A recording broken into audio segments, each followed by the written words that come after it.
welcome the President of the United States to the great state of Texas. I want to express my gratitude for our fellow Texans and especially the people of Corpus Christi for giving the President such a warm welcome on his ride over here, showing the gratitude that we all have for the President. I want to express my deep gratitude to the President for him and his entire cabinet and staff for what they have done over the past couple of weeks. A lot of people see what happens in front of the camera. I want to reveal in just 1 minute what's been going on behind the scenes, behind the camera for the past 2 weeks. About 10 days in advance of the hurricane even coming in to the Corpus Christi area, members of the President's cabinet and the President himself were in contact with me and my office, preparing for this catastrophe that was coming our way. At every step of the way, as the hurricane came across the shore, as the flooding began in Houston, Texas, the President and his cabinet remained in constant contact with me and my staff. And they all had one thing to say: Texas, what do you need? How can we help? You can count on us. What I've learned is we can count on the President of the United States and his staff for helping Texas. Texas has been tested, but our response to this challenge has been made much more effective because of the very effective way the President and his staff has helped Texas respond to this challenge. So, Mr. President, thank you. Welcome to Texas. I appreciate it. It's so nice, Governor, and it's really my honor. This is a very special place and a special state. And Senator Cruz and Senator Cornyn, thank you very much, Senator Cornyn, for being here. We appreciate it. I know it's hard to get here for both of you. You were trapped in various locations, but we appreciate you both being here. I want to thank my staff, my cabinet. We have quite a few of our cabinet here. You know, Ben Carson, obviously, from HUD, and Tom Price, and Linda McMahon, small business, which is now big business, because you're going to be, when you add them all up, you're going to be helping a lot of the people in Texas and doing a fantastic job. Thank you very much, Linda. But we have had a tremendous group of folks. Our acting director, Elaine, thank you very much for the job you've done. And a man who's really become very famous on television over the last couple of days, Mr. Long. We appreciate it very much. You have been just outstanding. And I can tell you that my folks just telling me how great your representatives have been in working together. It's a real team. And we want to do it better than ever before. We want to be looked at in 5 years and 10 years from now as this is the way to do it. This was of epic proportion. Nobody's ever seen anything like this. And I just want to say that working with the governor and his entire team has been an honor for us. So, Governor, again, thank you very much. And we won't say congratulations. We don't want to do that. We don't want to congratulate. We'll congratulate each other when it's all finished. But you have been terrific, really terrific. It's great honor. And you've been my friend, too, for a long time. And with that, maybe you could say a few words. Thank you, Mr. President. So the whole community is coming together. You know, right here where the brunt of the Category 4 hurricane winds came in just north of Corpus Christi, we're already starting to affect recovery. Recovery is a slow process, but rest assured that we're doing everything we can to unify our efforts down to support, you know, the local responders, the first responders that we have here. Yesterday I put eyes on the ground down in Rockport. We already have points of distribution flowing. We're working in conjunction with the Governor's National Guard, where FEMA's supplying meals and water, and the National Guard is helping to run those distribution points. That's how this system works. While all eyes are on Houston, or so are mine, we've got a long way to go. We're going to have to set up expectations of the citizens, and we're going to have to continue a unified effort down to help the state of Texas ultimately recover. So very quickly, the objectives stay the same. The event, unfortunately, to the north of us is not over. We're still in a life-saving, life-sustaining mission. We're very aware of the issues at the convention center, but let me be clear, this is not the Superdome. The convention center, we are sustaining food. They have food. We're security. I have an incident management team inside the city of Houston as we speak. And more people are being moved to shelters to stabilize the situation. The next thing is that We're pushing commodities. Once the water goes down, we'll continue to push not only commodities, but also help to get people registered in the system to receive assistance from all of us.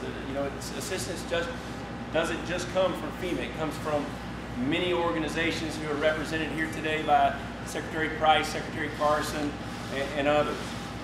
The next thing is that we're looking at power restoration. We're maintaining security. Ms. Duke, mobilize the Homeland Security surge capacity force. With that comes law enforcement to make sure that we're overcoming and anticipating any security needs that we have.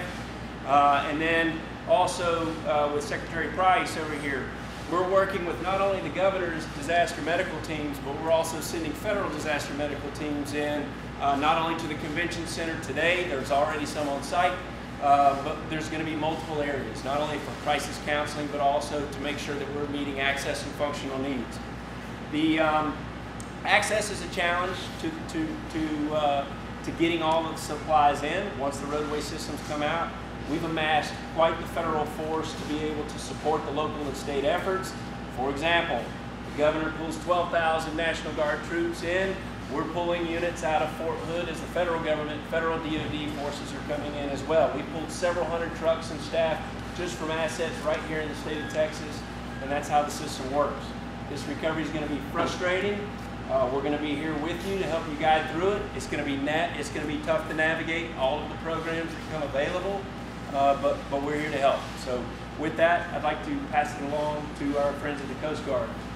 Mr. President, good afternoon, sir. This is where your Coast Guard serves at its best. You've got a bias for action. We are here in the state of Texas to support the state of Texas, the Federal Emergency Management Agency, the lead federal agency. Sir, we have full Coast Guard men and women from across the country, capabilities, helicopters, fixed wing, response, incident management specialists, and they're on deck, sir, Texas here getting after the task at hand. I'd be remiss, sir, to not tell you that as you look, obviously the landfall here, phase 1 was down here, we've been out, we've seen the effects here, and our local folks are going to will speak more about that. Up in Houston, we are all in with the challenge there. We brought everything to the fight. The weather for the next couple of days is going to remain challenging. We'll probably see average rainfalls for the year, 50 inches, 4 weeks in. And I don't think we know what that looks like, so if I can tell you, the Coast Guard, Department of Homeland Security team with the DOD forces, National Guard. I spent Sunday and Monday with the governor in different locations. We are seamlessly lashed up with the state.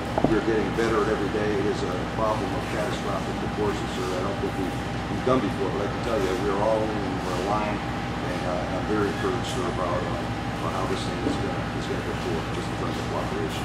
With us, sir, I'd just like to give Captain Tony Hahn a couple moments here. He's locally give you a perspective on what life has been here. Yes, sir, Mr. President. Morning, Mr. President. Captain Tony Hahn, the Sector Commander here at Sector Corpus Christi, and also the Incident Commander for our Unified Command.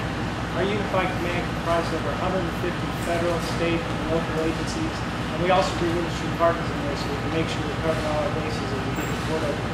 So I want to walk through a timeline of our activities that we've done over the course of Hurricane Harvey, just to let you know where we're at. So on Tuesday, the storm shifted and became a hurricane. Our job is to really assess the flood, see what we need to do to get assets out of it. And that's what we started doing on Wednesday.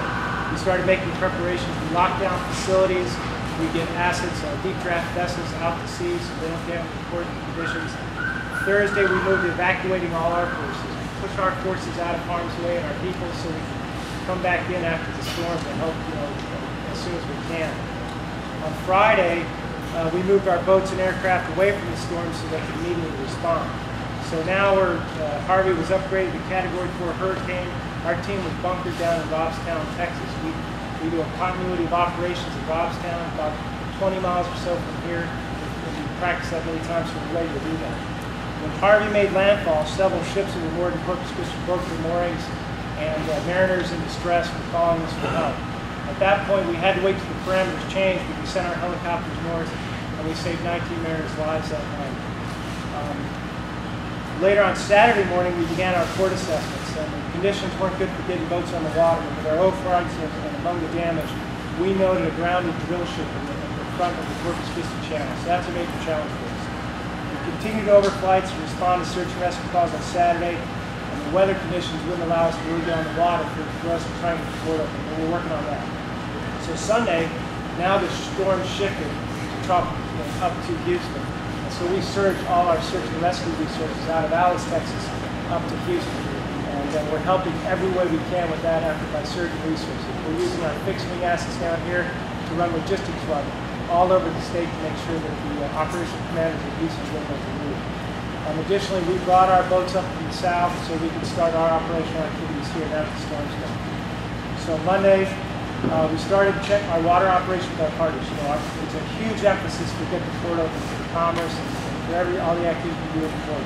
So our partners at the Army Corps of Engineers began their surveys of the channel, checking for shoaling and obstructions, and our ace navigation team started their evaluations of marking the water with all the buoys and the channel markers, just to make sure when we open the port it's safe. So far we found over 180 ground investments.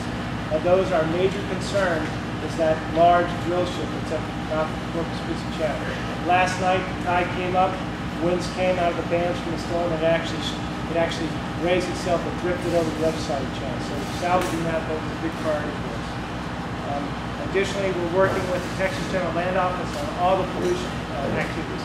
So far, the good news is we've not seen anything major in terms of pollution response or pollution releases. So to close, we're about 1/3 we're done with our channel surveys with the Army Corps. Once we complete the survey and salvage the grounded ship, we'll be in a good position to open the port. Right now, our biggest challenge right now is potential shoaling. That'll require dredging operations, so we're really looking at that closely.